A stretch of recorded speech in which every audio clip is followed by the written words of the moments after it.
جتنے زیادہ ہوتی چلی جائے گی اتنا زیادہ ان کی بچوں کا ادراک بڑھتا چلا جائے گا. ان کو بچوں کو مجلسوں میں بٹھائیں, ان کو باہر کھیلنے کودنے کے لیے مت چھوڑ دیں. مائیں ساتھ میں بٹھائیں, باپ ساتھ میں بٹھائیں, بچوں کو بٹھائیں گے مجلس خود بخود سمجھ میں آئے گی. دوسرا کہ جب آپ لوگ جا رہے ہوں تو زیادہ شور نہ کریں, ہمسایوں کو اذیت دینا ہمارے لیے مناسب نہیں. یہ نہ ہو کہ ہم سید الشہداء کے مجلس میں آئیں کہ ایک غلط مثال قائم کر کے جائیں کہ کیوں آئے آپ لوگ, مجلس کے لیے آئے تھے, اتنا شور کیوں کر رہے ہیں. شور نہ کریں باہر. ہمسائے بعض کا ہمارے جو ہیں وہ شکایت کر رہے ہیں بہت سے کہ جب آپ لوگ باہر نکلتے ہیں 12-1 بجے تو اس وقت ٹھیک ٹھاک ہمارے یہاں شور ہوتا ہے. تو بہرحال انشاءاللہ تعالیٰ کوشش کریں کہ ہم سارے کے سارے جہاں جہاں پہ بھی لوگ سن رہے ہیں اپنے ہمسایوں کے لیے بہترین مثال قائم کریں. جب کوئی پوچھے کہ اس طرح سے آپ بہتر انداز سے کیوں پیش آ رہے ہیں تو کہیں کہ ہم حسین ابن علی کے مجلس سے آ رہے ہیں. تو بہترین مثال قائم کریں. تیسرے یہ یہاں کے لیے نہیں ہے, یہاں کے لیے بھی ٹیلی ویژن سے کیونکہ جا رہا ہے, جہاں جہاں پہ لوگ سن رہے ہیں جتنا ہو سکے یہ مجالس, امام بارگاہیں, یہ جتنا کچھ نظام چلتا ہے نا یہ سارا آپ لوگوں کے کنٹریبیوشن سے چلتا ہے. جہاں جہاں مجالس ہو رہی ہیں, یہاں ہو کہیں ہو, یہ ساری مجالس مومنین کے اپنے ہی واحد ایک ذریعہ ہے. یہ مجالس سید الشہداء یہ حکومتوں کے بل بوتے پہ نہیں چلتی ہے. جب ایک جملہ کہوں گا اس کے بعد میں بات کو آگے بڑھا دوں گا. جب مرحوم آیت اللہ سید محسن الامین العاملی جبل عامل کے لبنان کے عالم دین تھے جن کی اعیان الشیعہ کتاب ہے, ان سے کہا کہ یہ کیا بات ہے, مصر کے کچھ علماء نجف آئے ہوئے تھے, کہا کیا بات ہے یہ کب تک عزاداری ہوگی, ہم نے 10 دن اشرا آپ کا اٹینڈ کیا اس کے بعد پھر دیکھ رہے ہیں کالے پرچم تو نجف سے کربلا سے نہیں اترے. انہوں نے کہا پورا محرم, کہا ہاں پورا محرم, کہا اس کے بعد ختم, کہا نہیں سفر میں چلتی رہے گی 40 تک, کہا چہلوں کے بعد بس, کہا نہیں آخر سفر تک. کہا یہ 2 مہینے عزاداری کیوں کرتے ہیں آپ لوگ, 2 مہینے مجالس کرتے رہتے, کیوں روکتے کیوں نہیں عاشورے کے بعد. کہا کہ دیکھو ہم یہ مجالس اس لیے نہیں روکتے کہ کہیں تم غدیر کی طرح سے عاشورہ بھی بھلا نہ دو. ہم نے غدیر کو زیادہ نہیں منایا تھا, تم نے بھلا دیا, اب ہم عاشورے کو اتنا منائیں گے تاکہ کوئی انکار نہ کر سکے. بات واضح ہو رہی ہے. تو یہ عاشورہ جو ہے نا یہ پوری دنیا میں کہیں پہ بھی کسی بھی حکومت کا کبھی محتاج نہیں رہا, بلکہ حکومتیں چلی ہیں تو عاشورہ کی وجہ سے چلے.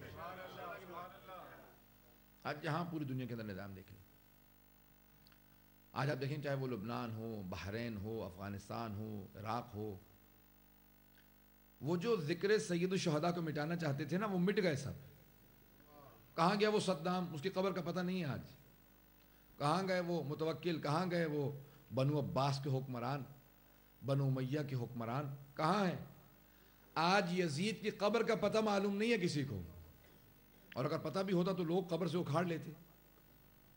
مزاج ایسے ہی ہم لوگوں کا, اگر ماننے پہ آتے ہیں تو سر پہ بٹھاتے ہیں, اور روندنے پہ آتے ہیں تو پاؤں میں روند دیتے ہیں.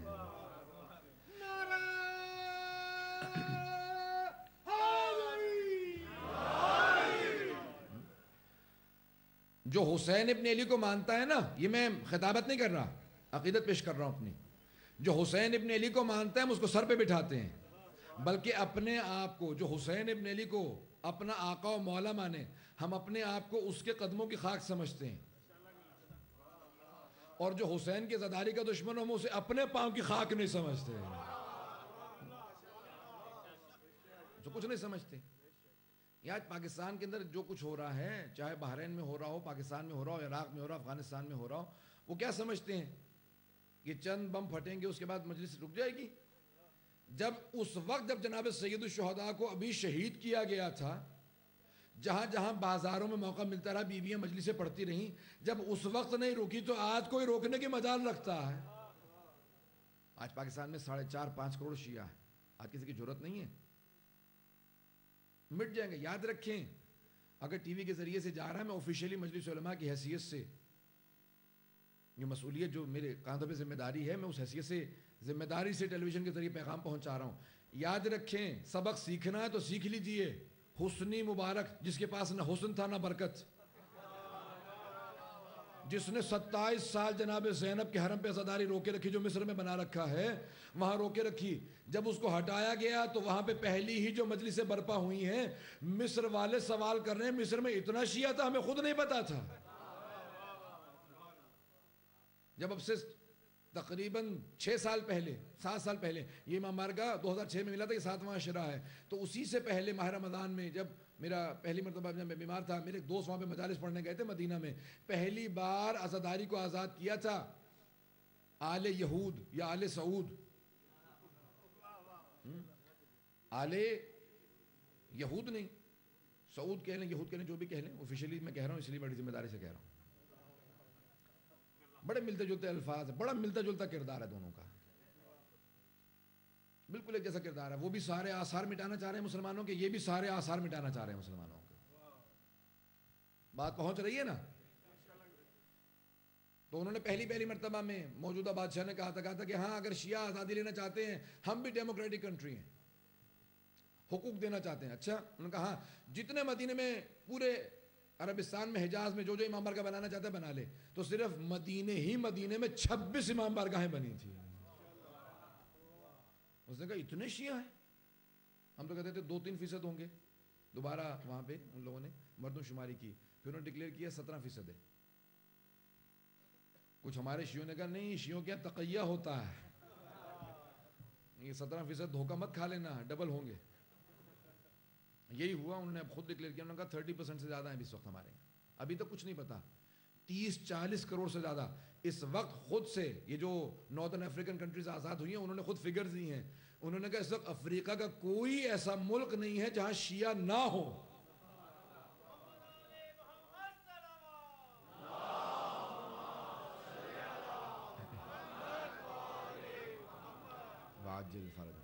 ان بنو امیہ بنو عباس کے حکمرانوں کی قبروں پہ ٹھوکر مار کے کہو اٹھ کے دیکھو، جن شیعہ نے حیدر کرار کو حجاج تو مٹانا چاہتا تھا، ذرا دنیا کے اندر جا کے دیکھ، کوئی افریقہ کا ملک نہیں، ساؤتھ امریکہ نہیں، نارتھ امریکہ نہیں، فار ایسٹ سے آسٹریلیا سے شروع کر پوری دنیا کے آخری خطے تک دیکھتا چلا جا، جن کو مٹانا چاہتا تھا آج برسر اقتدار ہر جگہ پہ اعلان کر رہے ہیں کہ حسین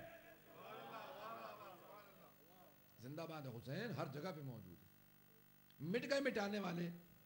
جب وہ نہیں مٹا سکے تو میں پاکستان کی اسٹیبلشمنٹ سے کہوں گا اپنے خام خیالی سے خواب سے اٹھ جاؤ. جو حسین کے ساتھ ٹکرایا ہے نا وہ ہمیشہ مٹ گیا. اگر چاہتے ہو کہ بچ جاؤ تو حسین کے ساتھ مل جاؤ. حضرات یہاں پہ میں آفیشیل سٹیٹمنٹ دے رہا ہوں، اس لیے جملہ کہوں گا. کل جہاں پہ میں نے بات کو روکا تھا، میں نے وہاں پہ بات مصائب پہ لے گیا تھا. ہم کیا گواہی دیتے ہیں؟ ہم حسین ابن علی کے ماننے والے ہیں.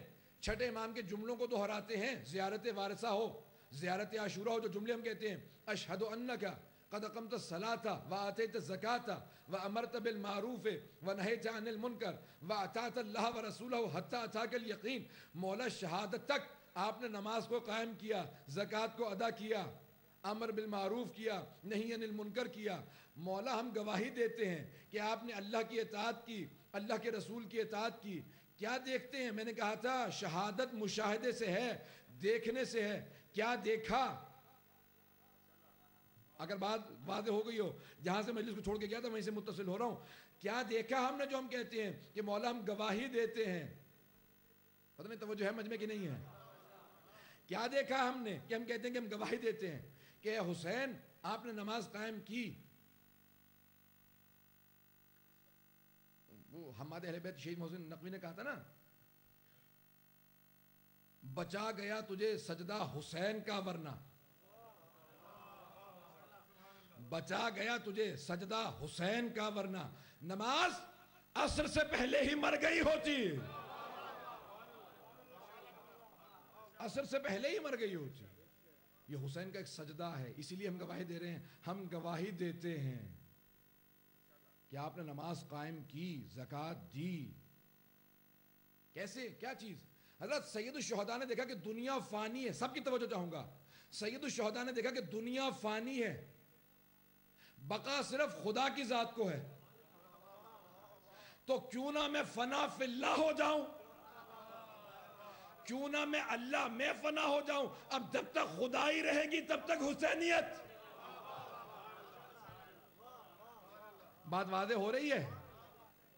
یہ پورا فلسفہ نچوڑ کے پیش کر رہا ہوں، جو زیارتوں کی پوری کتابیں لکھی ہیں بڑے بڑے بزرگ علماء نے، بڑے بڑے فلاسفہ نے کتابیں لکھی ہیں، بڑے بڑے عرفاء نے کتابیں لکھی ہیں.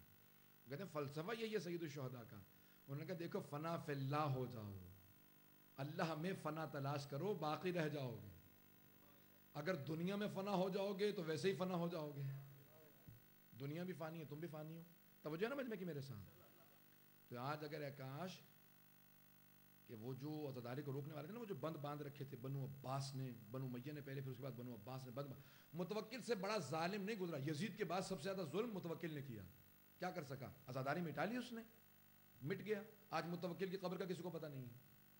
کسی ایک بادشاہ سے کسی نے کہا کہ شاید یہاں دفن تھا، اس نے کہا قبر کھود دو، ہڈیاں نکلی کہ آگ لگا دو. کسی نے بعد میں بتایا اس کی قبر نہیں تھی، اس کے کسی بھائی بند کی تھی. کہاں ہے آج؟ کہاں ہے وہ بادشاہ؟ کہاں ہے وہ خلفاء جو حسین ابن علی کے آثار مٹانا چاہتے تھے؟ متوکل نے کہا کہ دریائے فرات کو کھود کے لے آؤ، قبر حسین سے گزار دو، شہداء کی قبروں سے گزار دو. تاریخ بغداد اٹھا کے دیکھیں، شیعوں نے نہیں لکھی ہے تاریخ بغداد.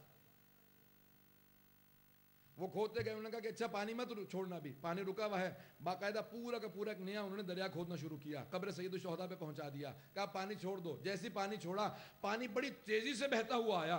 جیسے ہی قبر سید الشہداء پہ پہنچا، 2 حصوں میں تقسیم ہوا، آگے چلا گیا. متوکل آیا کہ یہ کیا ہوا، یہ کیا کیا تم نے؟ انہوں نے کہا ہم نے نہیں کیا، ہم نے تو دریا کھود دیا تھا، قبر پہ لے آئے تھے. یہ دریا قبر حسین پہ آنے کے بعد تقسیم ہو گیا. کیسے پھر پرانی حالت پہ پلٹا دو، اگر کہیں شیعوں نے دیکھ لیا ان کا یقین اور زیادہ بڑھ جائے گا.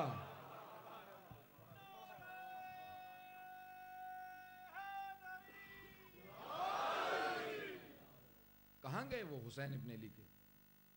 کہاں ہے دشمن علی؟ کہاں ہے دشمن حسین؟ مٹ چکے. ہوش کے ناخن لے وہ جو دنیا میں عداوت اہل بیت رکھتے ہیں. یہ جملے ہیں آگے میں وضاحت کرنا چاہتا ہوں، میں بھی پڑھنا چاہ رہا ہوں اگر آپ رات میرے ساتھ بھی سنیں. کیا الفاظ ہیں؟ ہم گواہی دیتے ہیں. میں انشاءاللہ پیش کروں گا کیونکہ گواہی کا لفظ آگے بھی آئے گا انشاءاللہ اگلی اس کے اندر. اس کے بعد کہتے ہیں کہ السلام علیک ثار اللہ وابن صالح والوتر الموتور اشہد انک قد اقمت الصلاۃ. یہ الفاظ پڑھتے ہیں. اس کے بعد کہتے ہیں فلعن اللہ امتا قتلتک ولعن اللہ امتا ظلمتک ولعن اللہ امتا سمعت بذلک فرضیت بہ. مولا نے 3 گروہوں پہ لعنت کی ہے. 3 گروہوں پہ لعنت ہے. پہلا گروہ کون ہے؟ قاتلان حسین کا. اللہم فلعن اللہ امتا قتلت کا. لعنت ہو اللہ کی. لعنت کیا مطلب ہے؟ لعنت یعنی بیزاری، لعنت یعنی دوری، صلوات یعنی قرب. قرآن میں صلوات کی اور لعنت کی آیات آگے پیچھے ہیں.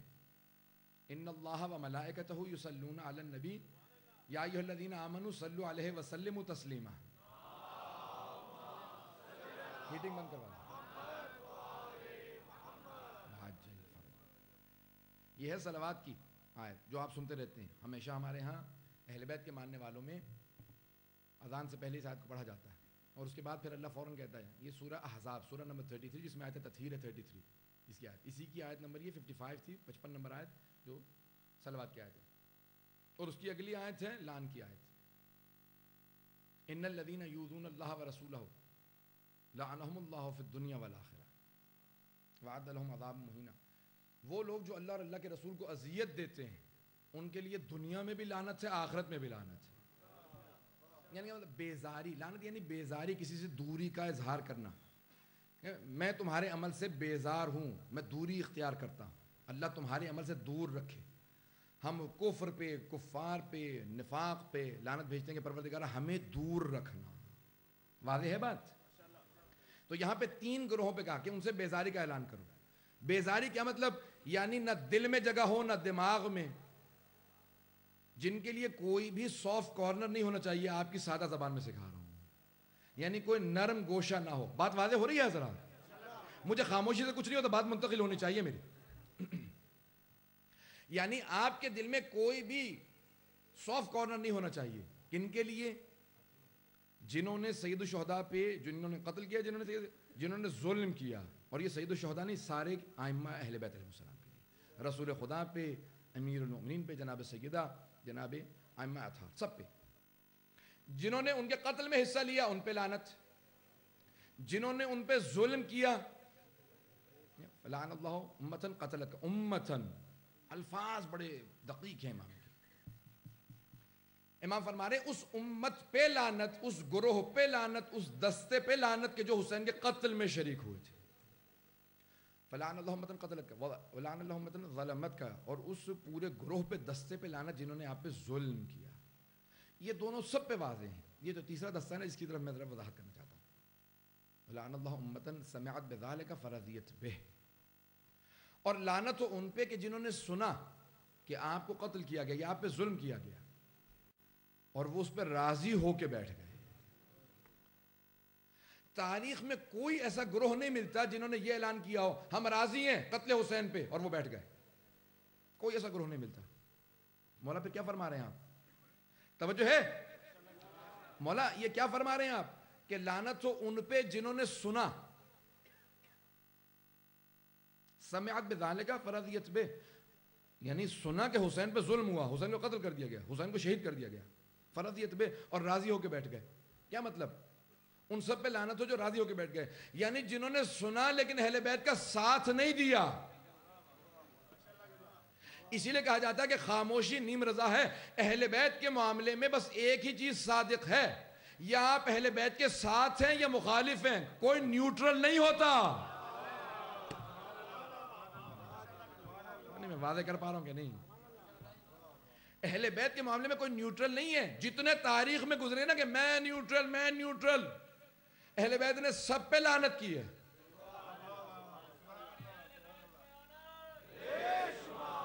صلوات علی محمد والے محمد.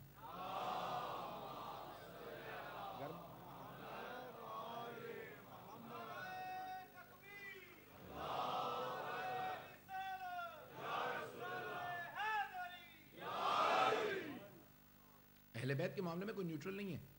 حضرت علی علیہ السلام کی حکمیت کا فیصلہ آیا نا، وقت آیا کہ یہ حضرت علی کے ساتھ ہیں یا پھر معاویہ ابن ابی سفیان کے ساتھ. حکمیت کا بڑا مشہور معروف ہے، کس کے ساتھ ہیں؟ تو کچھ لوگوں نے کہا یا علی ہم لوگ نیوٹرل ہیں. آپ نے کہا پھر اس کا مطلب ہے تم میرے مخالف ہو. انہوں نے کہا کیسے؟ ہم آپ کے مخالف تو ہیں نہیں، تو نیوٹرل ہیں. انہوں نے کہا یا میرے ساتھ ہو یا نہیں ہو. پتہ نہیں میں واضح کر پا رہا ہوں کہ نہیں، مطلب گلے سے کوئی وہ نہ ہو. یہی امام حسن مجتبیٰ نے کہا یا میرے ساتھ ہو یا نہیں ہو. یہی سید الشہداء کا تھا کہ خبردار نیوٹرل کوئی نہ رہے، ہمارے ساتھ رہو. اگر ساتھ نہیں ہو تو آٹومیٹکلی تم پھر ہمارے مخالف ہو. یہ بہت سے لوگوں کے ساتھ ہوا، جنگ جمل میں یہی ہوا. بہت سے لوگ آئے، انہوں نے کہا یا علی ہم آپ کے معاملے میں نیوٹرل ہیں. آپ نے کہا نہیں، کوئی نیوٹرل نہیں، ہم چھوڑ کے جا رہے ہیں آپ کو. کہا پھر تم مجھے چھوڑ کے جا رہے ہو، بس یہ یاد رکھو، یہ مت کہنا نیوٹرل ہو، تم نے علی کا ساتھ چھوڑ دیا. امام وقت کے ساتھ نیوٹرل نہیں رہا جاتا. جب ظہور ہوگا نا، یہ مت کہیے گا میں تو نیوٹرل ہوں. نہیں، میں کیوں وضاحت کر رہا ہوں تاکہ بات واضح ہو جائے. امام وقت کے ساتھ ہیں یا پھر نہیں ہیں. ایک سیدھا سادہ سچا اپنے کام سے کام رکھنے والا مسلمان جو کسی بھی کی اچھائی میں برائی میں کبھی کوئی حصہ نہ لے، اسلام کے لیے بڑا نقصان دہ ہے.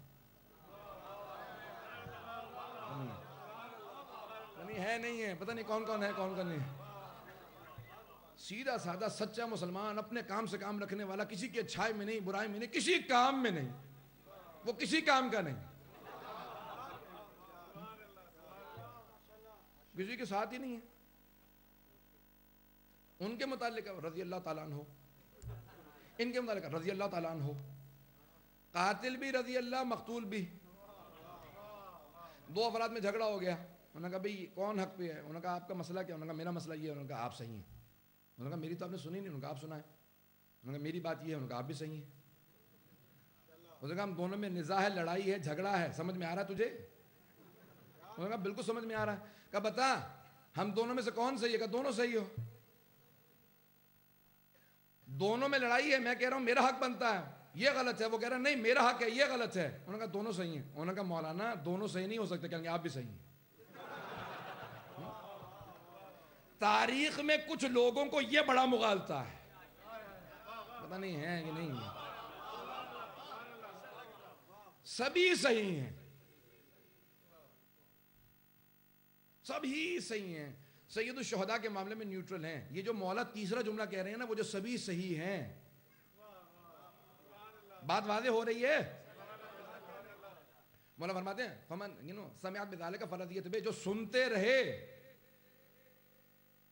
مولا رسول خدا صلی اللہ علیہ وسلم کی حدیث ہے، آپ نے فرمایا، کہا کہ دیکھو آج ایک حق ہے اور ایک باطل، آخری زمانے میں ایک حق ہوگا، بہت سے باطل ہوں گے. تو کچھ صحابہ نے کہا یا رسول خدا پھر تو بہت مشکل ہو جائے گا حق کو پہچاننا. آپ نے کہا نہیں، اس زمانے میں تو اور زیادہ آسان ہوگا. کہا یا رسول خدا آپ کہہ رہے ہیں آج ایک حق ایک باطل، تو آپ کو سب پہچان نہیں پا رہے، سارے آپ کے راستے پہ نہیں ہیں. تو آخری زمانے میں جب ایک حق ہوگا اور اتنے باطل ہوں گے تو اس وقت لوگ اور زیادہ کنفیوز ہوں گے. اور اب تو لوگوں نے confuse.com بنا دی ہے. پہنچ رہے ہیں نہیں پہنچ رہے؟ confuse.com نہ بنیے خدا رہا. یہ دنیا ہے نہیں آج کل کنفیوژن ایک بالکل ہر چیز لاؤ بالی. ٹیلی ویژن نے تو اتنا بڑا فرق کیا کہ اس نے انسان کی سوچنے کی صلاحیت کو چھین لیا ہے. پتہ نہیں پہنچ رہے نہیں پہنچ رہے، اپنوں کا نہیں شکوہ کر رہا ہوں. سوچنے کی صلاحیت جو چھین لے، کیا مطلب ہے؟ صرف آنکھیں استعمال ہوں اور کان. باقی بت ہے. دماغ کام تھوڑا کر رہا ہے، جسم کام نہیں کر رہا، زبان کام نہیں کر رہی، کچھ نہیں، صرف آنکھیں فیڈ کر رہی ہے. کیا انفارمیشن فیڈ کر رہی ہے. سوچنے کی صلاحیت چھیننے کا نام اسلام ہے، سوچنے کا نام. مجمع ہے کہ نہیں آج؟ اسلام کہتا ہے سوچو. افلا یتدبرون، کیا تدبر نہیں کرتے؟ تفکر، تعقل، عقل، فکر، تدبر، بصیرت. اللہ کہہ رہا ہے جو نہیں رکھتے ان کے دلوں پہ تالے ہیں.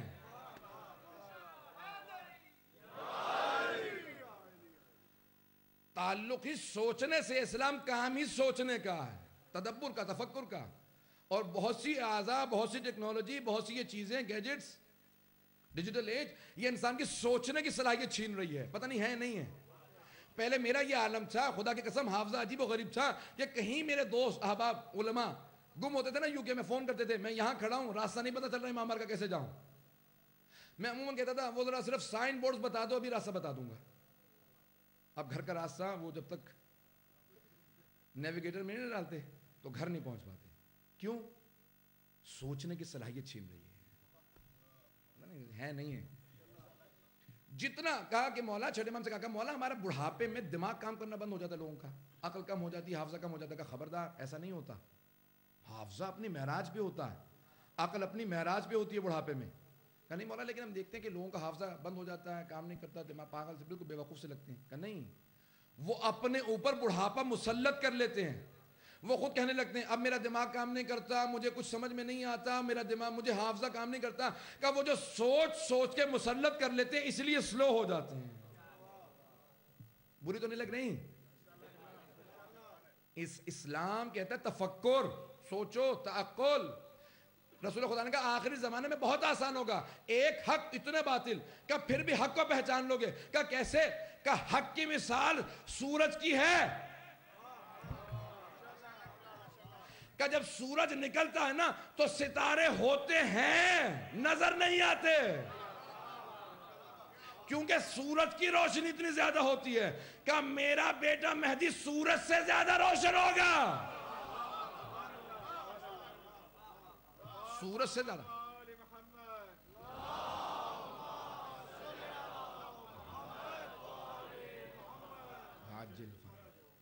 سورج سے زیادہ روشن ہوگا. کہ ہم اس کو مانتے ہیں، اہل بیت کا ماننے والا شیعہ وہ ہے. حقیقتاً وہ حق کو پہچانا ہے جو 1400 سال بعد یہ سمجھتا ہو کہ حسین حق پہ تھا، یزید باطل تھا. جو 1400 سال بعد جانتا ہو علی حق پہ تھے، حسین حق پہ. جو اس وقت کا، ابھی بہت سے لوگ جوان ماننا اگر امام زمانہ کا ظہور ہوا پہچانیں کیسے؟ پریشانی کی بات کیا ہے؟ اگر آپ نہیں پہچانیں گے تو اور کون پہچانے گا؟ یہ پریشانی کی بات ہے. خبردار کوئی یہ سوال نہ کیا کرے پہچانیں گے کیسے. شیعہ اسے کہتے ہیں جو 1400 سال بعد پہچان رہا ہے، بغیر دیکھے پہچان رہے ہیں.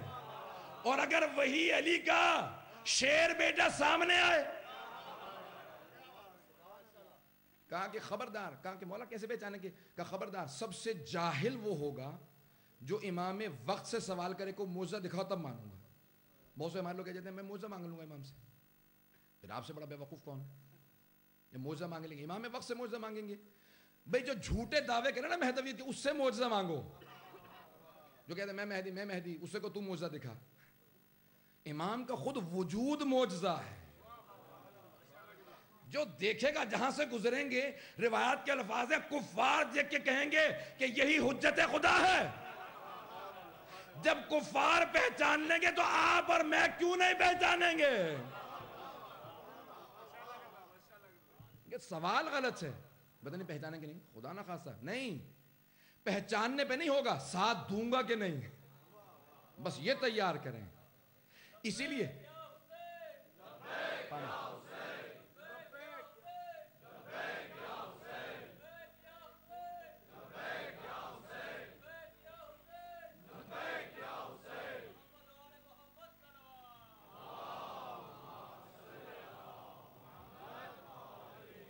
تھوڑا تھوڑا زحمت کریں گے، رائٹ ہینڈ سائڈ پہ جگہ ہے، اگر آپ لوگ جگہ بنائیں گے تو ابھی لوگ باہر کھڑے ہیں، میں تھوڑا سا بھی پڑھنا چاہ رہا ہوں۔ صلاۃ علی محمد والے محمد، جگہ ہے رائٹ ہینڈ سائڈ پہ۔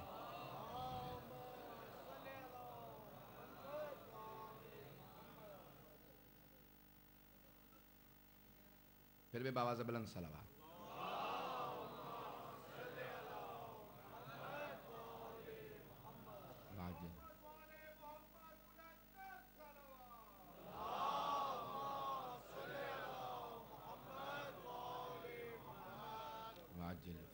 برائے خوشنودی امام زمانہ صلوات۔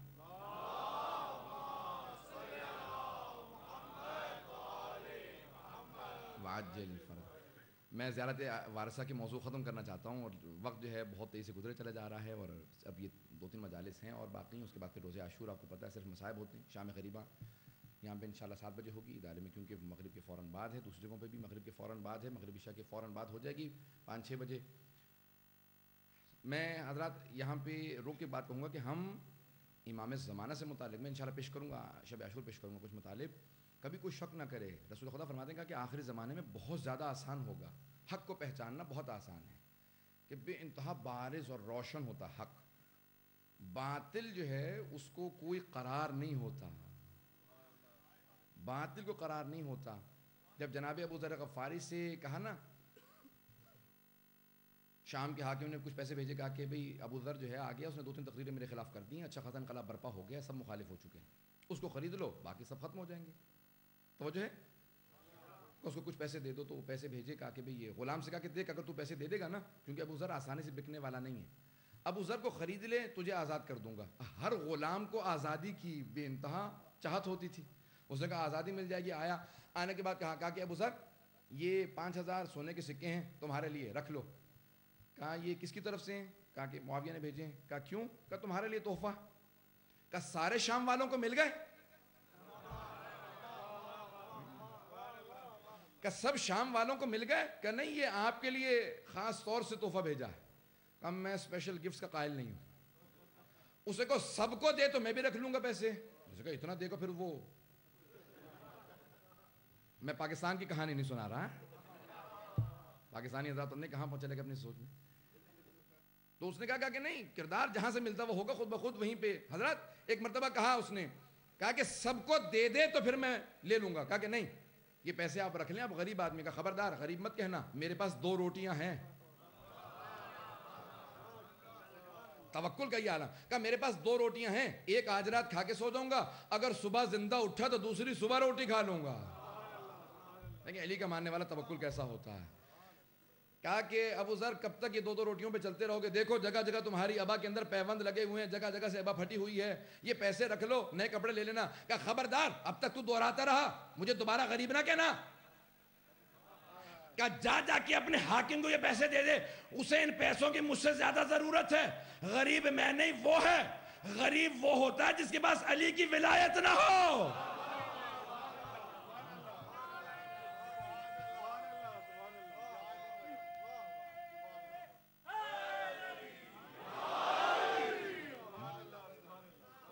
جس کے پاس علی کی ولایت نہ ہو وہ فقیر ہوتا ہے، وہ غریب ہوتا ہے۔ میرے پاس تو علی کی ولایت ہے، مجھ سے امیر کون ہوگا؟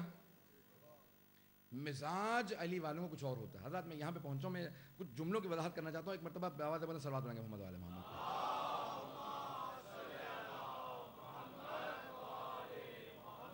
وعجل فرجهم اب یہ چادر کے لیے کہہ رہے ہیں، لیکن اب میں جہاں پہ مجلس پہ پہنچ چکا ہوں انشاءاللہ تعالیٰ آپ لوگ بعد میں تبرک کے یعنی جب مجلس ختم ہو جائے گی تو وہیں پہ چادر لگا دیجیے گا، وہیں پہ انشاءاللہ تعالیٰ لوگ جو کنٹریبیوٹ کرنا چاہیں گے کر دیں گے۔ حضرات میں نے پہلے بھی کہہ دیا ہے، یہ جتنے ادارے چلتے ہیں جو سن رہا ہے جہاں جہاں اپنے اداروں کے اندر جو بھی آپ دیں گے انشاءاللہ تعالیٰ قبول ہوگا، بی قبول فرمائے اپنے بارگاہ میں۔ میں مجلس کے اندر ایسی جگہ پہ ہوں کیونکہ اب خود اس سینٹر کا چلانے والا تو کہہ سکتا ہوں، اور جگہوں پہ مشکل ہو جاتا ہے کہنا، تو وہاں پہ ہم روک کے کروا دیتے ہیں۔ اب یہاں پہ انشاءاللہ تعالیٰ آپ لوگ جو بھی حصہ لیں گے بعد میں حصہ لے لیجیے گا انشاءاللہ تعالیٰ، بی قبول فرمائیں گے جو کنٹریبیوٹ کریں گے آپ لوگ۔ حضرات جو جملے جن پہ میں پہنچا ہوں سب کی توجہ میرے ساتھ رہے۔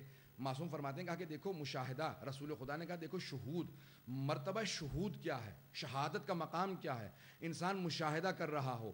اللہ سبحانہ و تعالیٰ کہتا ہے کہ سارے انبیاء اپنی اپنی امتوں پہ گواہ ہیں، شاہد ہیں، اور رسول خدا کے لیے اللہ سبحانہ و تعالیٰ نے کہا وَجِئْنَا بِكَ عَلَىٰ هَٰؤُلَاءِ شَهِيدًا، اے میرے حبیب سارے انبیاء اپنی امتوں پہ گواہ ہوں گے اور آپ سارے انبیاء پہ گواہ ہوں گے۔ رسول خدا سب پہ گواہ ہوں گے، اپنی امت پہ بھی، گزشتہ امتوں پہ بھی، گزشتہ انبیاء پہ بھی۔ تو ہم ایسے ائمہ کے ماننے والے ہیں جو رسول خدا کے وارث ہیں۔ حسین وارث رسول خدا ہیں، رسول خدا شاہد ہیں، گواہ ہیں۔ بس میں ایک روایت پیش کر رہا ہوں جو شیعہ سنی سب کتابوں کے اندر آئی ہے، المواعظ حسنہ سے پیش کر رہا ہوں، اور بہت سی کتابوں کے اندر ہے، ہمارے یہاں اصول کافی میں بھی آئی ہے کہ رسول خدا نے کہا سددو صفوفکم، اپنی صفوں کو سیدھا رکھا کرو، ولا ترکو قبلی، اور مجھ سے پہلے رکوع میں مت جایا کرو، مجھ سے پہلے رکوع میں مت جایا کرو۔ تو کچھ صحابہ نے کہا یا رسول خدا جب آپ نماز پڑھے ہوتے ہیں قبلے کی طرف آپ کا رخ ہوتا ہے، ہم پیچھے ہوتے ہیں۔ توجہ، کہا یا رسول خدا آپ کا رخ قبلے کی طرف ہوتا ہے، ہم آپ کے پیچھے کھڑے ہوتے ہیں۔ یہ آپ نے کیوں کہا ولا ترکو قبلی، مجھ سے پہلے رکوع مت کیا کرو؟ کہ انی لاراکم من خلفی کما اراک لکم من قدامی، کہ اے لوگو میں جس طرح سے سامنے سے تمہیں دیکھتا ہوں اسی طرح سے پشت سے بھی دیکھتا ہوں۔ ارا لکم من خلفی، کہ میں پشت سے بھی اس طرح سے دیکھتا ہوں جیسے سامنے سے دیکھتا ہوں۔ یہ ائمہ کا ایک اعجاز ہے، کبھی بھی یہ نہیں ہے کہ جو سامنے بیٹھا اس کو پہچان نہ سکے۔ ہم ایسے کو امام مانتے ہیں جو دیوار کے پیچھے دیکھ کے بتا دے، جو پہاڑ کے پیچھے دیکھ کے بتا دے کتنا لشکر آ رہا ہے، کتنی بڑی فوج ہے، کتنے میرے ہاتھوں سے مارے جائیں گے، کتنے فرار کریں گے۔ ہم ایسے کو امام مانتے ہیں، ہم ایسوں کو نہیں مانتے جنہیں یہ معلوم نہ ہو کہ سامنے جو رکھا ہے اس کا کیا عالم ہے۔ حضرات یہ شہود ہے، شہادت ہے۔ رسول خدا فرماتے ہیں کہ ہم ناظر ہیں۔ اب شاید ہم یہ جملے جو دہرا رہے ہیں نا زیارت وارثہ کے اندر، ہم کہہ رہے ہیں کہ ہم گواہی دیتے ہیں کہ آپ نے نماز قائم کی، آپ کا یہ مقام ہے، آپ کی عظمت ہے، تو یہ چھٹے امام کہہ رہے ہیں کیونکہ وہ واقعاً شاہد ہیں، اور ہم صرف تبرکم دہرا رہے ہیں۔ جیسے ہم لوگ بہت سی عبادات ایسے کرتے ہیں ہمیں اندازہ نہیں ہوتا کہ ہم کیا کر رہے ہیں، ہم صرف امتثال امر کر رہے ہوتے ہیں، یعنی وہ جو کچھ ائمہ علیہ السلام نے کیا ویسے بجا لا رہے ہوتے ہیں۔ حقیقتاً وہ ہیں جو اعمال کو انجام دیتے ہیں، ہم ان کی تعظیم ہیں۔ اس کے بعد پھر امام کہتے ہیں وَأَشْهَدُ أَنَّكَ كُنْتَ نُورًا فِي الْأَصْلَابِ الشَّامِخَةِ وَالْأَرْحَامِ الْمُطَهَّرَةِ لَمْ تُنَجِّسْكَ الْجَاهِلِيَّةُ بِأَنْجَاسِهَا وَلَمْ تُلْبِسْكَ مِن مُدْلِهِمَّاتِ ثِيَابِهَا۔ مولا میں گواہی دیتا ہوں کہ آپ کا نور پاک صلبوں سے پاک رحموں میں منتقل ہوتا رہا۔ حضرات میں اب پہنچا ہوں اس میں اب زیارت کے جملے پہ پہنچا ہوں، پیش کرنا چاہ رہا ہوں۔ میں گواہی دیتا ہوں، دوبارہ وہی لفظ شہادت آ رہا ہے۔ امام کہتے ہیں میں گواہی دیتا ہوں، چھٹے امام فرما رہے ہیں کس کے لیے؟ سید الشہداء کے لیے۔ اشہد انکا کنتا نوراً فی الاصلاب الشامخہ، کنتا نوراً پہلے ہے کہ آپ نور، ساتھ رہیے گا، پہلے کہا کہ آپ نور ہیں، کہا کہ کنتا نوراً فی الاصلاب الشامخہ۔ اصلاب الشامخہ زیارت وارثہ سب علماء جب بھی حرم میں جائیں سب جگہوں پہ لکھی ہے، فقہاء مراجع بڑے بڑے علماء پڑھتے ہیں، جب سب پڑھتے ہیں تو اس کی سندیت کے اوپر کوئی شک نہیں ہے۔ سب ائمہ کہتے ہیں جب تک زیارت نہ پڑھو اندر مت جانا، بے ادبی ہے۔ تو زیارت پڑھ کے اندر جاتے ہیں۔ تو الفاظ کیا ہیں؟ زیارت عاشورہ میں بھی ایسے ملتے جلتے الفاظ ہیں، اور زیارت جامعہ کبیرہ میں تو اتنے فضائل ہیں، اتنے فضائل ہیں کہ آپ تصور نہیں کر سکتے۔ امام فرماتے ہیں اشہد انک کنت نورا فی الاصلاب الشامخہ والارحام المطہرہ، میں گواہی دیتا ہوں کہ آپ کا نور پاک صلبوں سے پاک رحموں میں منتقل ہوتا رہا۔ ولم تنجسک الجاہلیۃ بانجاسہا، جاہلیت کی، کفر کی، نفاق کی نجاست نے آپ کو چھوا تک نہیں۔ بہت بڑا جملہ کہ آدم سے لے کے اب تک کبھی بھی آپ کے اجداد میں کوئی ایسا نہیں آیا کہ جو کافر رہا ہو۔ بہت بڑا جملہ ہے. کبھی کوئی کافر رہا ہوگا کہ لم تنجس کل جاہلیت بانجاسها، کبھی نجاست، کبھی بھی جاہلیت کی نجاست نے آپ کو چھوا تک نہیں. لم تنجس کل جاہلیت ہو بانجاسها ولم تلبس کم متلہمات ثیابها، کبھی بھی اس نے اپنا تاریک لباس آپ کو نہیں پہنایا. آپ کو نہیں، آپ کے وہ جو نور منتقل ہوتا رہا. مولا امیر المومنین سے پوچھا گیا مولا نہج البلاغہ میں جملہ ہے آپ کا کہ جہاں پہ بھی رسول خدا کا شجرہ دو حصوں میں تقسیم ہوا تو جو سب سے اشرف، سب سے افضل، سب سے اکرم، سب سے علم میں زیادہ، تقوی میں، زہد میں زیادہ، جو سب سے اشرف لوگ تھے وہ رسول خدا کے اجداد میں اللہ نے رکھے. سب سے یہ ہے پاک صلبوں سے پاک رحموں میں منتقل ہوتا رہا. یہ پاک رحم کیوں شرط ہے؟ ہمارے علماء نے لکھا ہے کہ ماں کی طرف سے 5 نسلوں تک ان کے لیے حلال زادہ ان کی ماں کے شجرہ ضروری ہے. 5 نسلوں تک کا کیوں؟ کہ قیمتی شے کو قیمتی ظرف میں رکھا جاتا. میں زیادہ کھول کے ممبر کے احترام میں بیان نہیں کر سکتا ہوں، پہنچ جائیے گا. حضرت مثال کے طور پہ مجھے ایک عام سی چیز رکھنی ہوگی، پلاسٹک بیگ رکھ لوں گا، اس کے اندر عام سی چیز ہے لے کے چلا جاؤں گا. لیکن اگر مجھے کچھ ہیرے جواہرات رکھنے ہوں گے، سونا رکھنا ہوگا، تو ایک مرتبہ مخمل کا باکس لوں گا، اس کے اوپر سونے کی تاریں لگی ہوں گی، اس میں جواہرات رکھنے ہیں. اللہ نے کہا دیکھو جو کائنات میں سب سے پاک بیبیاں گزری، میں نے ان کا انتخاب کیا اپنے اماموں کی مائیں بننے کے لیے.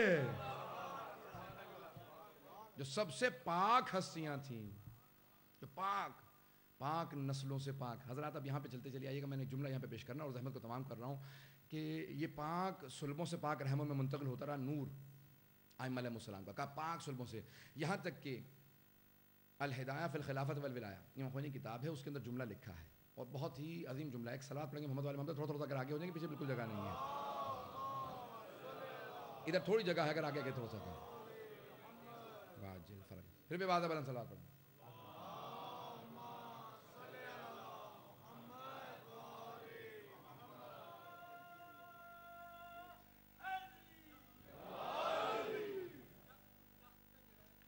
انشاءاللہ بس اب ہم مجلس کے انشاءاللہ تعالی اختتام پہ آ رہے ہیں، میں اس میں مسائل پہ آ جاؤں گا. حضرات یہاں پہ تصور کر لیجئے کہ امام علیہ السلام کیا فرما رہے ہیں. سب کی توجہ ہے میرے ساتھ؟ کہ دیکھو پاک رحموں سے پاک صلبوں سے پاک رحموں میں منتقل ہوتا رہا.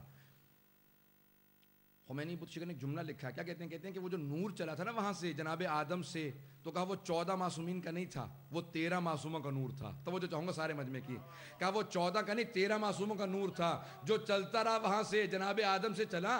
جناب عبد المطلب پہ آنے کے بعد وہ نور 2 حصوں میں تقسیم ہو گیا. ایک نور نبوت تھا، دوسرا نور امامت تھا. نور نبوت جناب عبداللہ کے صلب میں چلا گیا، نور امامت جناب ابو طالب کے. کا ایک نور ایسا تھا کہ جس کے لیے اللہ نے کہا اے میرے حبیب تجھے معراج پہ آنا پڑے گا. کا معراج مقدمہ ہے ولادت جناب سیدہ کا. معراج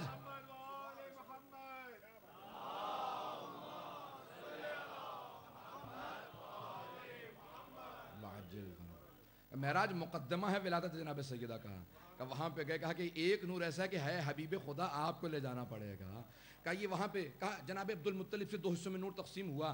نور نبوت جناب عبداللہ کے صلب میں آیا، نور امامت 12 اماموں کا نور، 12 اماموں کا نور جناب ابو طالب کے صلب میں. یہاں پہ خود رسول خدا فرماتے ہیں کہ اللہ نے مجھ سے کہا، حدیث قدسی ہے، میں معراج پہ گیا تو اللہ نے کہا کہ اے میرے حبیب میں نے اس صلب پہ جہنم کو حرام قرار دیا جس صلب میں آپ رہے. جس صلب میں آپ رہے ان سب پہ جہنم حرام ہے. کہا وَعَلَى بَطْنٍ حَمَلَكَ، اور اس بطن مبارک پہ جہنم حرام ہے جس نے آپ کو اپنے حمل میں رکھا. والا حجرن، اور اس گود پہ جہنم حرام ہے جس نے آپ کو پالا.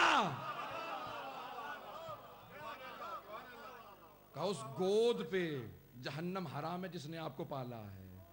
اور قرآن کے اندر بس 1-2 ایسی ہستیاں ہیں جن کے لیے اللہ سبحانہ وتعالی نے کہا ہے. اللہ سبحانہ وتعالی نے مخاطب کیا کہ علم یجد کا یتیم فآوا، ہے میرے حبیب کیا ہم نے آپ کو یتیم پا کے گود نہیں لیا. سارے مجمع کی توجہ، آیت آپ کی سنی ہوئی ہے، نتیجہ میں آپ کے سامنے پیش کرنا چاہ رہا ہوں. علم یجد کا یتیم فآوا ووجدک ضالا فہدی ووجدک عائلا فاغنی. اے میرے حبیب کہ ہم نے آپ کو یتیم پا کے گود نہیں لیا. اس کے بعد ایک جملہ کہا ضالن فہدا. ہمارے بہت سے بھائیوں نے مسلمان بھائیوں نے ترجمہ کر دیا ہے کہ اللہ نے آپ کو گمراہ پا کے ہدایت نہیں دی. امام سے پوچھا گیا, چھٹے امام سے پوچھا گیا مولا ضالن فہدا, یہاں پہ ضال ولا ضالین جمع ہے ضال کی, توجہ ہے؟ کہا کہ سب نے کہا کہ ضالین ہے, رسول خدا ضال تھے, اللہ نے ہدایت دے دی. کہا جو خود ہی گمراہ تھا وہ دوسروں کو کیا ہدایت دے گا؟ چھٹے امام کی حدیث ہے, کہا کہ جو خود گمراہ رہا ہو وہ دوسروں کو ہدایت کیا دے گا؟ کوئی مڑ کے کہتے تو خود ہی بت پرستی کرتا رہا, آج ہمیں بتا رہا ہے. بس سب کی توجہ, کہ رسول خدا نے تو بتوں کو توڑنے کے لیے ایسے کا انتخاب کیا جس کی پیشانی پوری زندگی بتوں کے سامنے نہیں جھکی. کہا یہ سب نے لکھا ہے نا کہ سارے صحابہ رضی اللہ عنہم, سب صحابہ سے اللہ راضی ہو. بھائیوں کا فلسفہ یہ کہ صحابہ ہیں رضی اللہ, ایک کے علاوہ وہ ہے کرم اللہ وجہہ. وہ کہتے ہیں سارے صحابہ رضی اللہ عنہم, اللہ ان سے راضی ہو, لیکن علی ہے کرم اللہ وجہ. ہم کہتے ہیں نہیں علیہ السلام, وہ کہتے ہیں نہیں علی ہے کرم اللہ وجہ. علی کے چہرے پہ اللہ نے کرم کیا. کہا کیا کرم کیا؟ کہا اسلام سے پہلے بھی کبھی علی کی پیشانی بتوں کے سامنے نہیں جھکی. اب اگر رسول خدا کسی اور سے کہتے بت توڑ دے, اگر بت کی نگاہیں مل جاتی اور کہتا پہلے تو پوجتا رہا آج توڑنے آ گیا,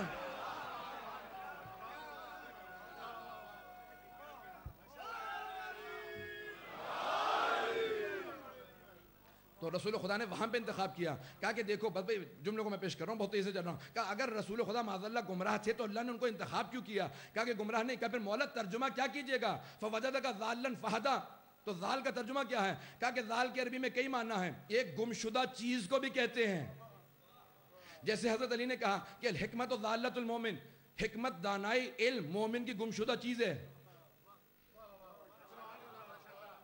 خذوہ اینما تجدوہ, جہاں پہ پاؤ چاہے کافر کے پاس وہ لے لو, کیونکہ علم تمہاری ہے, علم تمہاری گمشدہ چیز ہے. کہا گمشدہ چیز کو بھی ضال. کہا پھر اور کس معنی میں؟ کہا گمنام کو بھی, گمنام کو بھی ضال کہتے ہیں. فہدا, اللہ نے آپ کو گمنام پایا, پوری کائنات میں شہرت دی. اب ترجمہ اپنے اپنے ایمان کے حساب سے کرتے جائیے, جو ایمان نے اجازت دے وہی ترجمہ کر لیجئے. کہ کیا کہنا چاہیں گے؟ معاذ اللہ گمراہ کہنا چاہیں گے. وَوَجَدَكَ عَائِلًا فَاغْنَا, اے حبیب ہم نے آپ کو بے مایا پایا, بے ثروت پایا, ہم نے آپ کو دولت دے دی, ہم نے آپ کو دولت دے دی. جناب خدیجہ نے دولت دی تھی, جناب ابو طالب نے اپنی گود میں پالا تھا. یدید کا یتیم فآوا, ہم نے آپ کو یتیم پا کے گود لیا. حضرات قرآن میں صرف رسول خدا کے فعل کو اللہ نے اپنا فعل کہا ہے. کیا کہا؟ قرآن کی آیت ہے وَمَا رَمَيْتَ إِذْ رَمَيْتَ وَلَكِنَّ اللَّهَ رَمَا. اے میرے حبیب جب یہ آپ کنکریاں مارتے نا, جمرات کو حج پہ جاتے ہیں, یہ شیطانوں کنکریاں مارتے ہیں, یہ کنکریاں آپ نہیں مارتے. وَمَا رَمَيْتَ إِذْ رَمَيْتَ وَلَكِنَّ اللَّهَ رَمَا, یہ اللہ کنکریاں مار رہا ہے. یعنی یہ حبیب آپ کا فعل میرا فعل ہے. جب تک فعل کسی کا کام بہت بلند نہ ہو اللہ اپنی طرف نسبت نہیں دیتا. نہیں توجہ مجھ میں کی, جب تک کسی کا کردار بہت بلند نہ ہو, کسی کا فعل بہت بلند نہ ہو, اللہ اپنی طرف نسبت نہیں دیتا. اللہ نے کہا میرے حبیب یہ کنکریاں آپ نے نہیں ماری, یہ اللہ نے کنکریاں ماری ہیں. اب اگر کوئی اتنا بلند ہو کہ اللہ کے اے ابو طالب یہ تو نے گود نہیں لیا, یہ ہم نے گود لیا ہے.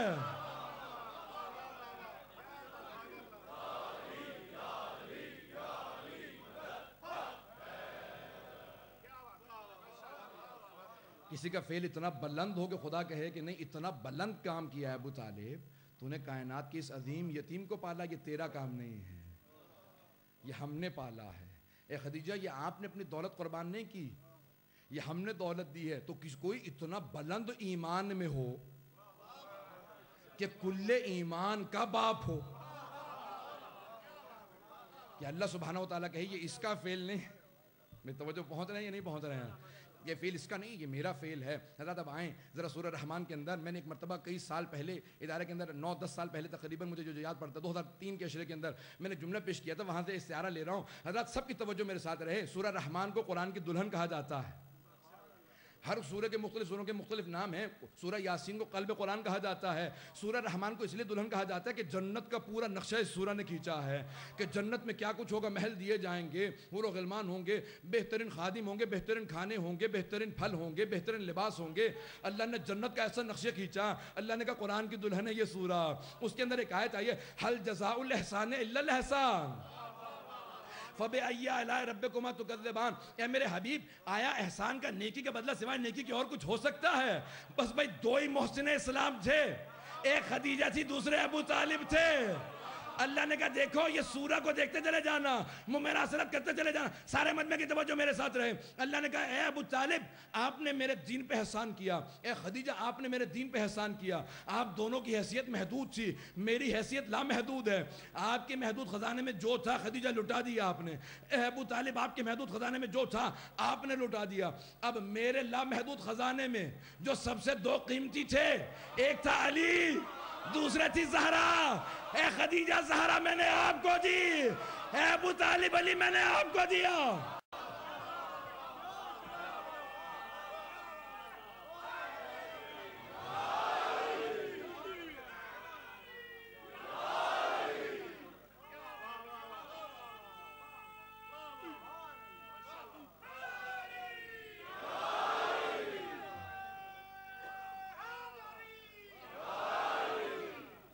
غور کیا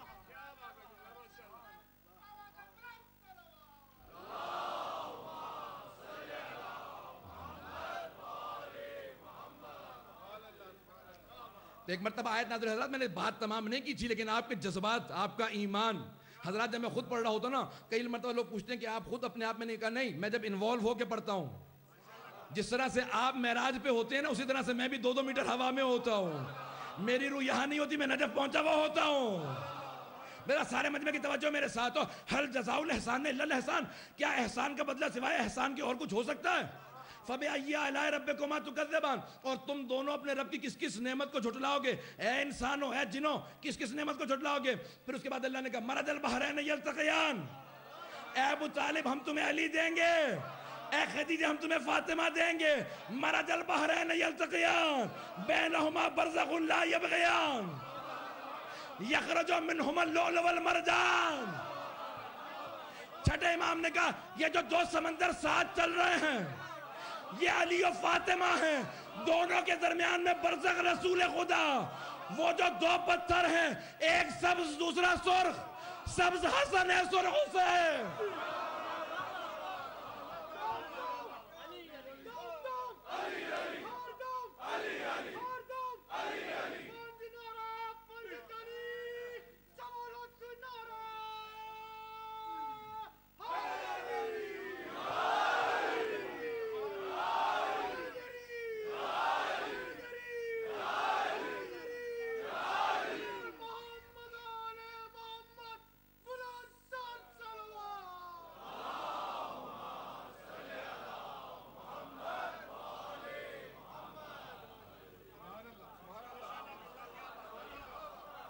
میں گھنٹے سے اوپر جا چکا ہوں.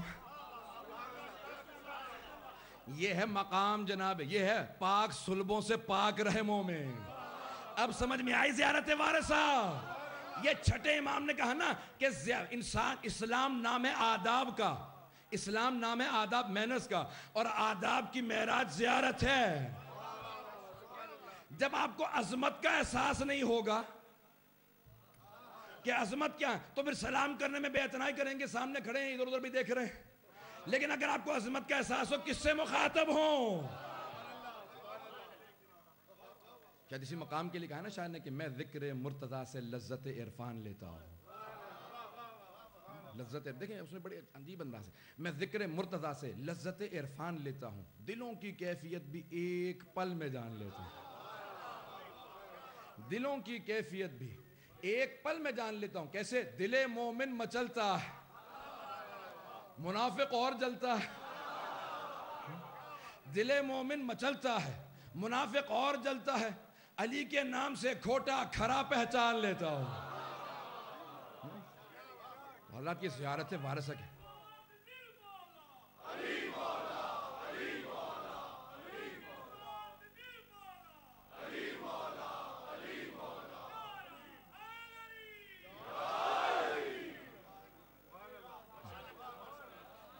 اس کا مطلب ہے لندن والے بھی سننا پسند کر رہے ہیں. یہاں پہ 12 سال بعد پیش کر رہا ہوں. بہت سے لوگ کہہ رہے تھے میں تو بھول بھی گیا تھا آپ کیسا پڑھتے ہیں. مجھے خود بھی بھول گیا تھا کہ آپ اتنا پیارا سنتے ہیں. بہت پیارے انداز سے سن رہے ہیں, حقیقتاً حق ادا کر رہے ہیں سننے کا. میں اگر خون جگر دیتا ہوں تو مجھے اندازہ ہے کہ مجمع ساتھ میں ہے. پاک صلبوں سے پاک رحموں میں منتقل ہوتے رہے.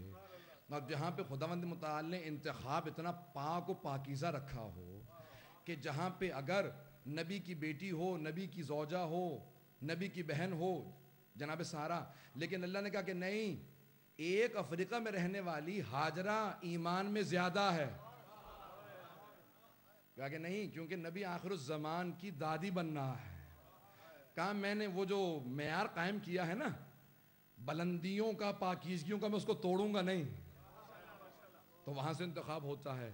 حضرات کس طرح سے اللہ سبحانہ وتعالیٰ نے دیکھا کہ عرب کے اندر نہیں ہے, تو اللہ سبحانہ وتعالیٰ نے ایران سے جناب شہربانوں کا انتخاب کیا. دیکھا کہ اگر یہاں پہ عرب میں نہیں ہے, ایران میں نہیں ہے, تو جناب سبیکہ خاتون کا انتخاب ہوا نارتھ افریقہ سے, الجزائر سے.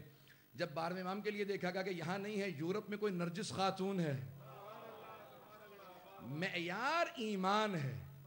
اور وہ خود سے کہتی ہیں, کہا کہ آپ کو کیسے پتا چلا سب؟ جب بعد میں سب نے پوچھا نا, سامرہ پہنچی, کہا مجھے خواب میں ایک بی بی نے بتایا تھا.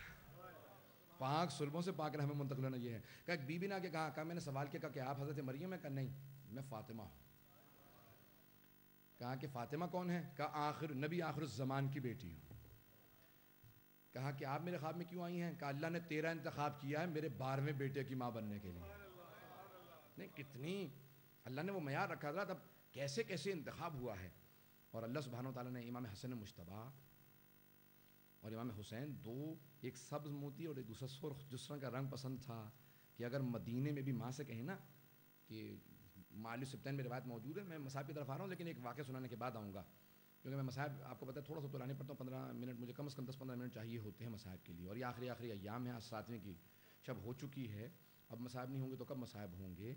اور تاریخ میں واقعہ کربلا سے کوئی بھی زیادہ مظلومیت کا واقعہ نہیں ہے. تو بچپنے کا عالم ہے, سیدہ عالمیان ہیں, جناب سیدہ ہیں, اور حسنین شریفین کریمین دونوں آتے ہیں. کا مادر کرام, دیکھیں میں نے کہا نا بچپنے میں بھی عصمت کے درجے سے کم کوئی بات نہیں ہونی چاہیے, ولا پھر معصوم نہیں رہتا. کا مادر گرامی, سارے صحابہ کے بچے کہہ رہے ہیں کہ ہمارے کپڑے سلنے گئے ہیں. کہا اماں ہمارے کپڑے کہاں ہیں؟ کہا کہ آپ کے کپڑے بھی خیاط کے پاس, درزی کے پاس ہیں, جو الفاظ ادا کیے تھے. اب ایک مرتبہ دروازے پہ دستک ہوتی ہے, عید کا دن آ گیا. جو جہنم کے فرشتے کو اللہ نے معمور بنایا نا, اس کا نام ہے مالک, اور جنت کے جو دروازے پہ معمور ہے, نگہبان ہے, اس کا نام ہے رضوان, رضوان جنت. دروازے پہ دستک ہوئی, اور ایک مرتبہ مالی سبتین کی روایت, آیت اللہ حائری نے لکھا, حائری مازندرانی, شیخ محمد مہدی حائری, وہ کہتے ہیں کہ مرتبہ دروازے پہ دستک ہوئی, جناب سیدہ نے آواز, من بالباب, دروازے پہ کون ہے؟ کہا انا خیاط الحسنین, میں حسنین کا درزی ہوں. حضرات اگر انسان کے پاس کئی عہدے ہوتے ہیں نا, تو جب اسے پوچھا جائے آپ کا عہدہ کیا ہے, تو وہ سب سے بڑا عہدہ بتانے میں فخر محسوس کرتا ہے. واضح کر پائیں کہ نہیں؟ انسان کو جو سب سے بڑا عہدہ ہوتا ہے نا, وہ اس کو بتانے میں فخر محسوس کرتا ہے, یہ عہدہ بھی میرے پاس ہے.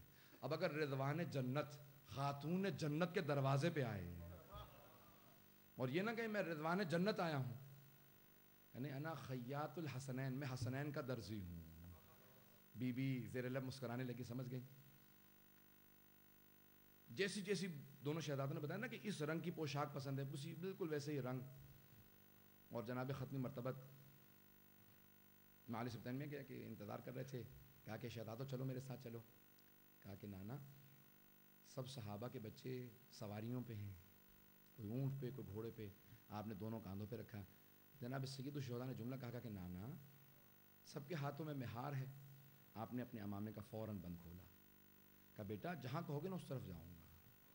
رسالت بتا رہی ہے کہ دیکھو حسین بچپنے میں رسالت کے ساتھ بتاتا ہے کہ دیکھو اسلام اس طرح سے ہے اس گھر کے اندر, یہ کھیل نہیں ہے. اگر کوئی کہ کھیل ہے تو ائمہ علیہ السلام نے خود سے کہا وما خلقنا للہو واللعب, قرآن کی آیتیں پڑھی ہیں کئی مرتبہ. جب کسی نے کہا مولا آپ کھیل رہے, کہا ہمیں کھیلنے کودنے کے لیے خلق نہیں کیا ہے, یہ کھیل نہیں رہے ہیں, ایک پیغام دے رہے ہیں. بہت بڑے صحابی نے کہا کہ جملہ کہا کتنی پیاری سواری ہے.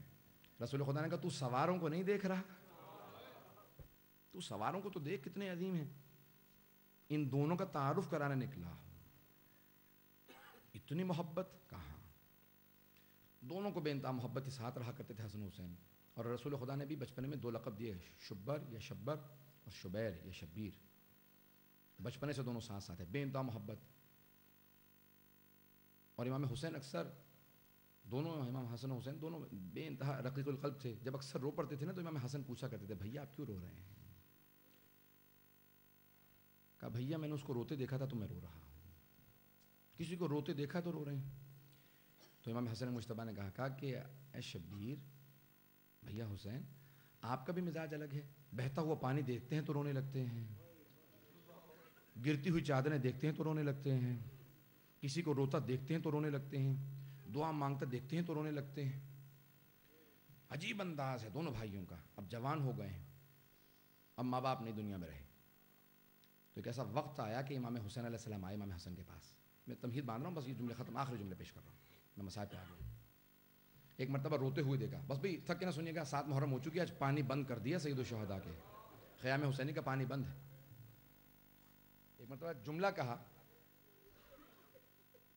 امام حسین علیہ السلام بے انتہا رو رہے ہیں امام حسن مجتبیٰ کو دیکھ کے. کون سا وقت ہے؟ جب امام حسن مجتبیٰ کو زہر دیا جا چکا ہے. بہت رو رہے ہیں, بہت رو رہے ہیں. امام حسن مجتبیٰ بھی کیا کر رہے ہیں کہ سب سے پرسہ لینے کا, بیٹھ جاؤ بات کر رہے ہیں, لیکن امام حسین سے پھر اچانک دیکھا تو ایک جملہ کہا, مقاتل میں آیا ہے. اور عربوں کے ہاں جب مصائب شروع کرتے ہیں تو امام حسن کے اس جملے کو ادا کرتے ہیں. پھر کہا اتبکی علیہ ام ابکی علیک, میرے بھیا تم مجھ پہ رو رہا ہے یا میں تجھ پہ روؤں؟ اے میرے بھائی حسن کیوں رو رہے ہو, اے میرے بھیا حسین کیوں رو رہے ہو؟ کہا بھیا آپ کا کلیجہ نکلتے دیکھا نا, مجھ سے رہا نہ گیا. کہا کہ نہیں, لا یوم کا یوم کا یا ابا عبداللہ, اے حسین آپ کے دن جیسا, روز عاشور جیسا کسی کا دن نہیں ہوگا.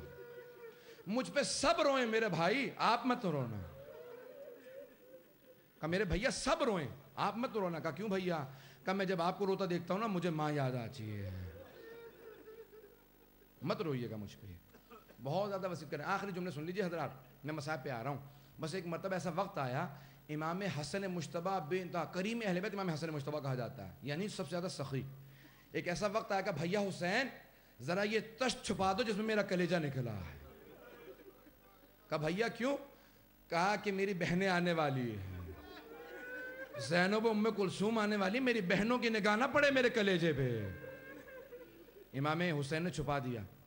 میں جو جملے جس کے سے میں نے آپ کو زحمت دی ہے, یہ تمہید باندھی ہے. روایت کے الفاظ ہیں, اتنے میں ایک چھوٹا سا بچہ 1.5-2 برس کا کہیں سے کھیلتا ہوا آیا, فوراً آ کے باپ کے سینے سے لپٹ گیا. بچوں کی عادت ہوتی ہے نا, باپ کے سینے پہ سونے کی عادت ہوتی ہے, جیسے جناب سکینہ کی عادت ہے امام حسین کے سینے پہ سونے کی. میں نے خدا قسم یہ الفاظ دیکھے بڑے عجیب و غریب, میں بہت تڑپ رہا تھا کیسے پڑھوں گا. میں بہت ضبط کرنے کی کوشش کرتا ہوں تاکہ میں پڑھ سکوں, اگر میں ضبط نہ کر سکوں تو میں مصحف کو روک دوں گا. بس ایک مرتبہ دیکھا کہ 2 برس کا ایک بچہ امام حسن مجتبیٰ کے سینے سے لپٹ گیا. تو کسی ماں نے کہا بیٹا ہٹ جاؤ, بابا کے سینے میں تکلیف ہے. بچے کو سنانا مقصود تھا کہ باپ کو زہر دیا جا چکا, چھوٹے بچے سمجھ نہیں پاتے ہیں. ایک مرتبہ امام حسن مجتبیٰ نے کہا رک جاؤ فروا, میں فروا رک جاؤ, اسے سینے پہ آ لینے دو. ایک مرتبہ امام حسن مجتبیٰ نے پیار شروع کیا, سارے جسم کے بوسے دیتے جاتے ہیں, بہت پیار کرتے جاتے ہیں. کہا فروا جب میرا بھائی حسین کربلا جائے گا نا, قاسم کو ساتھ ضرور بھیجنا, یہ اپنے شوہر کی وصیت یاد رکھنا. اجرکم اللہ. یہ جناب قاسم تھے باپ کے سینے سے. حضرات یہ بڑے دیر سے گزر گئے دن. میں ہمیشہ کہا کرتا ہوں امام مولا حسین کے لیے, مولا آتے بہت دیر سے ہیں, جاتے بہت جلدی ہیں. بھئی سارا عشرہ ختم ہو چکا ہے, 7 محرم گزر چکی ہے. میں سوچ رہا تھا 2 محرم کو جب امام کے خیمے اکھڑوائے تھے نا 2 محرم کو, تو جناب عباس نے امام حسین سے کہا تھا کہ بھیا یہ 1000 کا لشکر ہمیں کہہ رہا ہے کہ یہاں سے خیمے اکھاڑ لیں, آپ اجازت تو دیجئے, میں 1000 کو دیکھ لوں گا. تو اس وقت امام حسین نے جملہ کہا کہ عباس ہم جنگ شروع نہیں کرنا چاہتے, ابھی خیمے اکھاڑ دو یہاں سے. میدان جنگ میں جہاں سے خیمے اکھاڑے نا وہ پانی جہاں دریا تھا, کیونکہ وہیں پہ گھاس بھی تھی, گھوڑا آدھا سپاہی ہوتا ہے, کہ گھوڑوں کو گھاس نہیں ملے گی, سپاہیوں کو پانی نہیں ملے گا، کوئی جنگ نہیں کر سکے گا. پھر بھی دیکھا کہ سب میں طاقت باقی ہے، تو 7 محرم کو ایک مرتبہ کوئی ملعون کوفے سے آیا، اس نے کہا کہ اے عمر سعد، عبید اللہ ابن زیاد نے حکم دیا حسین کا پانی بند کر دو. 7 محرم کا دن صاحب ہر سے رہا نہ گیا، 7 محرم کو پانی بند کر دیا گیا. بس بھی جو پانی تھا وہ بچوں کے لیے ہی تھا، کسی بڑے کو کچھ نہیں مل رہا تھا. یہاں پہ حسین سیراب کرتے رہتے تھے، اپنی نگاہوں سے سیراب کرتے تھے، اپنی محبت سے سیراب کرتے تھے. مجھے نہیں معلوم رات میں پانی ختم ہوا، دن میں پانی ختم ہوا، آگے بچوں کی سسکیاں شروع ہو گئیں. 8 محرم سے بچے بھی رونے لگیں گے، تڑپنے لگیں گے. 9 محرم کو بےتابی بڑھ جائے گی، 10 کو سب شہید ہو جائیں گے. کیسے پیش کروں؟ بس جب شب عاشور آ گئے، ختم کر رہا ہوں میں مصائب کو. اس کے بعد میں جناب قاسم کی آن میں شہادت پڑھنا چاہ رہا ہوں، اگر آپ برداشت کر سکے. کل میں نے جناب علی اکبر کی شہادت نہیں پڑھی تھی، مجھ سے بہت سو نے کہا مولانا پڑھ دیں. میں پھر بھی دیکھ رہا تھا ہمارے 80-90% جو ہیں جوان آتے ہیں، بہت کم بزرگ ہوتے ہیں. پھر بھی میں دیکھ رہا تھا 1-2 جوان ایسے تھے بےتابی کر رہے تھے، 2-3 جوان تو ایسے تھے بعد تک روتے رہے، بعد میں آ کے گلے مل رہے تھے. میں نے تو ابھی شہادت پڑھی ہی نہیں ہے، آپ یہ چھوڑے چھوڑے جملے سننے کے بعد رو رہے ہیں. میں رو کے ایک جملہ کہوں گا، آپ مصائب سن کے ایسے رو رہے ہیں؟ میں جملہ کیسے پیش کروں؟ اجرکم اللہ، آپ مصائب سن کے ایسے رو رہے ہیں؟ اب پوچھے جناب لیلا سے، اب پوچھے جناب ام فروا سے، پوچھے جناب زینب سے کیوں روتی ہیں؟ جب کسی نے پوچھنا میں سجاد سے مولا کب تک روئیے گا، کہا تو نے میرے ساتھ انصاف نہیں کیا. یعقوب کا ایک یوسف تھا، آنکھوں سے دور ہو گیا تھا، رو رو کے آنکھیں ضائع کر دی تھی. میرے 18 یوسف ایک دن میں مارے گئے، تو مجھ سے پوچھتا ہے میں روتا کیوں ہوں؟ اجرکم اللہ، اجرکم اللہ. آج بھی ایک ماں کے پرسہ پیش کریں گے، جناب قاسم کی ماں کو. میری طرف دیکھیں گے، سارے جوانوں کے ہاتھ جوڑ کے جملہ پیش کروں گا. ایک رو کے میں جملہ پیش کرتا ہوں، بس آرام آرام سے روئیے گا. میں پڑھوں گا، آج شہادت پڑھنا چاہ رہا ہوں. امام صادق سے کسی نے پوچھا کہ مولا دنیا کی سب سے بڑی لذت کس چیز کا نام ہے؟ سب سے بڑی لذت. کہا کہ دنیا کی سب سے بڑی لذت یہ ہے کہ انسان کا ایک بیٹا ہو، آنکھوں کے سامنے جوان ہو اور ہمیشہ آنکھوں کے سامنے پھرتا رہے. تو کہا ماں باپ کو اس سے بڑی لذت کوئی نہیں ہے، اس سے بڑی کوئی میں جملہ میں کہہ گیا ہوں. کہا ماں باپ کو اس سے بڑی کوئی لذت نہیں کہ جوان بیٹے کو آنکھوں کے سامنے دیکھتے رہیں. کہا مولا پھر دنیا کی سب سے بڑے مصائب کیا ہیں؟ کہا جب وہی جوان بیٹا ماں باپ کی آنکھوں کے سامنے دم توڑ دے. کہ جب وہ جوان بیٹا مرتا ہے نا ماں باپ کی آنکھوں کے سامنے، کہ پھر اس سے بڑا مصائب کوئی نہیں ہوتا، اس سے بڑا مصائب کوئی نہیں ہے. اب پوچھے جناب لیلا کے دل سے، پوچھے جناب ام فروا کے دل سے، کہ 7 بیویاں خیموں میں بڑا تڑپ کے رو رہی تھی. پہلی کون بی بی تھی؟ کہ بار بار ایک بی بی پکارتی تھی، کہ قاسم سب بیویاں رو رہی ہیں، تمہارے بابا کی وصیت تھی قاسم کو کربلا ضرور لے کے جانا. بیٹا میں تیری دادی کو کیا منہ دکھاؤں گی، میں تیرے بابا کے سامنے روز قیامت کیسے جاؤں گی، میں کیسے جملے پیش کروں گا. کہا اماں میں بار بار چچا کے سامنے جاتا ہوں، میں کہتا ہوں چچا جان مجھے اجازت دیجئے، چچا جان مجھے مرنے کی اجازت دیجئے، لیکن چچا مجھے اجازت نہیں دیتے. ایک مرتبہ جناب قاسم آئے، آنے کے بعد خیمے کے باہر بیٹھے تھے. میں آج دیکھ رہا تھا بہت سے مقاتل میں صحابہ رحمت میں جملے تھے. جناب قاسم نے، جس طرح چھوٹے بچے ہوتے ہیں نا، ایک مرتبہ دونوں اپنے گھٹنوں کو ہاتھوں سے پکڑ لیتے ہیں، پیشانی کو گھٹنوں پہ رکھ کے رونے لگتے ہیں. اگر کسی بیوہ عورت کے سامنے اس کا کوئی یتیم بچہ تڑپ کے رونے لگے نا، اس ماں سے رہا نہیں جاتا. ایک مرتبہ کسی بی بی نے آواز سنی کہ کوئی بچہ رو رہا ہے خیموں کے باہر. اب ماں سے رہا نہ گیا، کہ بی بی محسوس ہوتا میرا یتیم ہے. تڑپ کے جناب فرمائیں، دروازہ کھولا، خیمے کا پردہ ہٹایا. کہا قاسم کیا بات ہے بیٹا، بیٹا کیا بات ہے اس طرح سے تڑپ کے رو رہے ہو؟ کہا اماں چچا اجازت نہیں دیتے. کہا بیٹا آپ کے بابا نے وصیت کی تھی کہ جب قاسم پہ بہت سی مصیبت کا وقت آئے گا نا، بہت بڑا مصائب کا وقت آئے، تو میں نے تعویذ باندھ دیا، تعویذ کھول لینا.